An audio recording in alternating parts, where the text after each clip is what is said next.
এক নাবালিকাকে যৌন নির্যাতন, অসুস্থ নাবালিকা জেলা হাসপাতালে ভর্তি করা হলো অস্ত্রোপচার। আলিপুরদুয়ার জেলায় একের পর এক নাবালিকা ধর্ষণ ও খুনের পর এবার নাবালিকা স্কুল ছাত্রীর যৌন নির্যাতনের ঘটনায় চাঞ্চল্য ছড়িয়েছে কুমারগ্রাম ব্লকের নারারথলি এলাকায়। রবিবার বিকেলে বাড়ি থেকে বেরিয়ে টিউশন পড়তে যাচ্ছিল একাদশ শ্রেণীর ওই নাবালিকা ছাত্রী। জাতীয় সড়কে উঠবার আগে এলাকার একটি প্রাথমিক বিদ্যালয়ের পেছনে জঙ্গল ঘেরা জায়গায় এক ব্যক্তি ওই নাবালিকাকে হাত ধরে টেনে জঙ্গলের ভেতর নিয়ে যায়। সেখানে ওই নাবালিকার যৌনাঙ্গে বাইকের চাবি ঢুকিয়ে ক্ষতবিক্ষত করে ফেলা হয়। নাবালিকা চিৎকার করলে পালিয়ে যায় ওই ব্যক্তি।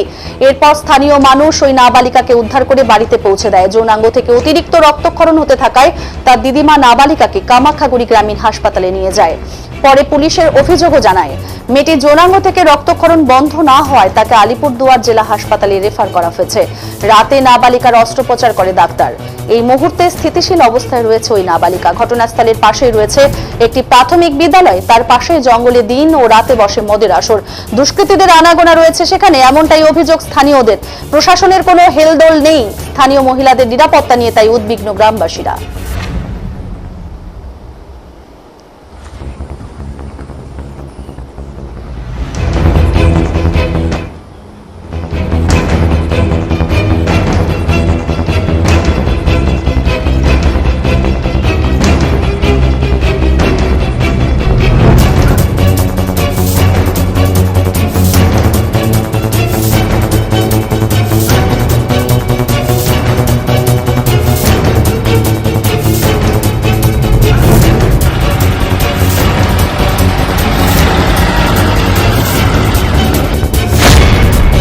উনি মেয়েটি ভর্তি হয়েছে গতকাল রাতে, একটা 10 নাগাদ ভর্তি হয়েছে।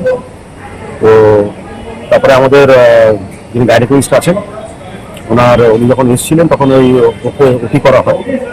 তো যে ইঞ্জুরি হয়েছিল সেটা একটু ওটি করেছে, করে এখন আমি যেটা এখন জানি যে পেশেন্ট এখন স্টেবল আছে, শারীরিক কন্ডিশন স্টেবল। কি মনে হচ্ছে এটা কি গণধর্ষণ বলে মনে হচ্ছে না, সেটা তো গাইনোকোলজিস্টের সে উনি বিশেষজ্ঞ, এই ব্যাপারটা দিয়ে করতে পারবে। আমি যেটা শুনেছি একটা ইঞ্জুরি ছিল, সেটাকে ওটি করেছেন, অপারেশন করার পরে আজকে সকালবেলা থেকে পেশেন্ট স্টেবল আছে। মানে ব্যাপারটা ধর্ষণ? হ্যাঁ, সেটা নিয়ে সেই যন্ত্রণা কমপ্লেনটা সেইভাবে লঞ্চ করেছে। পুলিশ এসে ইনকোয়ারি শুরু করে। হ্যাঁ, এটা গতকালই তো এই ব্যাপারটা হওয়ার পরে এখান থেকে আমাদের হাসপাতাল থেকে আমাদের পিএসকে ইনফর্ম করা হয় এবং সকালবেলা একটা রিমাইন্ডার দিয়েছে। আশা করা যায় ওরা এখন এসছেন বা ওরা অলরেডি আবার পৌঁছেছে। মানে আমরা সকালে একটা রিমাইন্ডার দিয়েছি।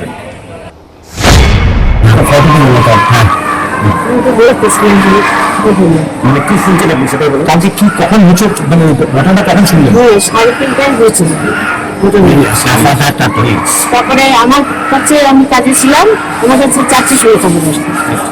তখন আমি চলে গেলাম বাড়িতে, দেখে বললাম যে দিদি আমার কথা বলার সময় নেই, আমি তো ডাক্তারে গেছিলাম।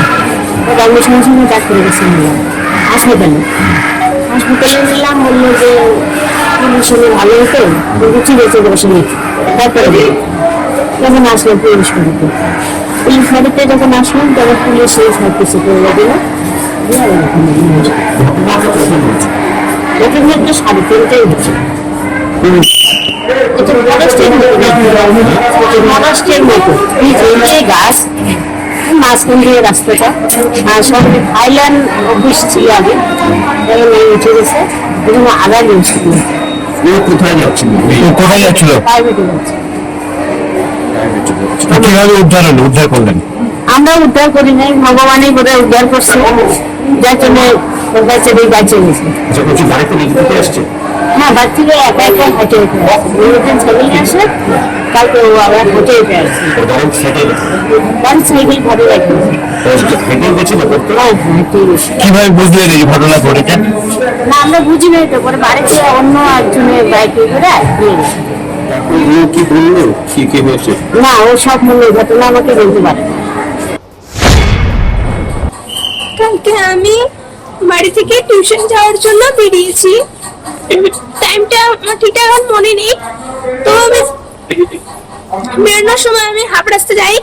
হাফ রাস্তা যাওয়ার সময় যখন আমি স্যারকে আবার ফোন করি যে স্যার আমি আসছি, একবার তো ফোন করে বলতে হবে যে তোমার লেট হচ্ছে। আমি সাইকেল নিয়ে সবসময় যাই, 20 মিনিটে পৌঁছায়। সেই জায়গায় আমাকে হেঁটে যেতে হবে। 20 মিনিটের রাস্তা সাইকেলে গেলে তো গেলে তো অনেকটা দূর, আর হেঁটে গেলে তো আরো অনেক অনেকটা দূর হয়ে যায়। তো আমি যাচ্ছিলাম, স্যারকে বললাম স্যার আমি আসছি। তখন সেই সময় একটা বাইক আসে খুব স্পিডে, একবার দুটো ছড়িয়ে দিয়ে যায় চোখে মুখে একদম। আমার কালকে হাতের মধ্যে দুটো টুটো ছিল মানে অবস্থায়। পরে আমি মুখ টুক ধুই, আমার ব্যাগে জলের বোতল ছিল, ডুবাই ছিল, মুখ টুক ধুয়ে মুছে টুছে ব্যাগে ভরিয়ে পরে আমি স্যারের সাথে কথা বলা হওয়ার পরে যখন এরকম ধুলো অবস্থা হলো তখন ফোনটা কেটে রেখে দিই। তারপরে মুখ টুক ধুলাম। তারপরে স্যার আমাকে বলেছিল, মানে স্যার ফোনে আমাকে বলেছিল যে তুমি যদি আজকে আসতে না পারো তাহলে এসো না। স্যার আমাকে না বলেছিল। তারপরে আমি যখন যাচ্ছিলাম দেখি ছেলেটা আবার আমার সামনে চলে যায় ওই যে বাগানটায় যেখানে স্পটটা কালকে দেখেছি অফিসারকে, তো ওইখানে দাঁড়ালো বাইকটা। আমি কোথায় বাইকটা দাঁড় করানো ছিল সেটাও দেখিয়েছি।